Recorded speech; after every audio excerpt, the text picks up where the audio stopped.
Okay, so once you have your design transferred and you have it traced in marker, you guys are going to be cutting a slab, and we're going to use the side of this bag so that way we have enough clay.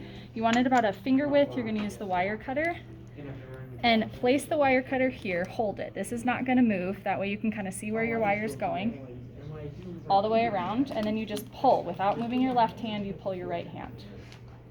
So that way you're cutting a slab off to roll through the slab roller. You don't use this. Then we're going to go over to the slab roller. My mask is not wider than this, so I can run it through lengthwise.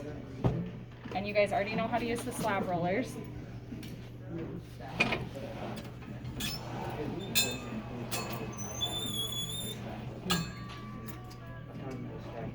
You may end up with excess like this, and your table mate can use it. So I only need this much, so I'm going to offer the rest to somebody else. Okay, now to transfer this marker onto the clay, I'm going to smooth out the clay with my sponge first and add just a little bit of water. We don't want it soaked, so I'm going to remove some of that water and just smooth it out with my hands. The marker is water soluble, and that's what's going to transfer onto the clay. So we're going to press it on and almost use a burnishing technique where I'm just kind of pressing it.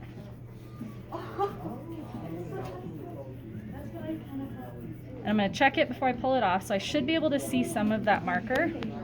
When I can see it, I can pull that off. So the first thing I'm going to do is take my needle tool, and I'm going to cut around the outside and save this paper, save this paper, save this paper, because you guys are going to be cutting out additional clay pieces. So the relief that we're going to raise up, you're going to want to save that, because that shape is what's going to go on top of your mask. So we're going to cut this out, and I'm going to do this quickly for the video's sake. I want you guys to spend a little bit more time with this. And if you notice, I go outside of the lines and then I come back, so that way I don't have a lot of turning, twisting. It manipulates the clay a little bit too much. And for the cutouts on the top, I'm going to ignore them for now and come back and get those.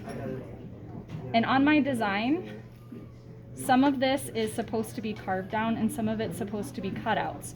So these are going to be carved down, so I'm only going to cut out the V shape. So you need to pay attention to your own design.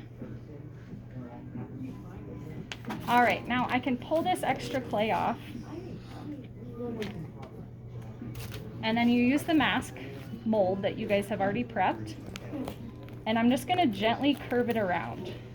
That's why we wanted the mold a little bit smaller than the mask design itself, so that way we can still press it around. So there should be curvature. It shouldn't lay flat on here.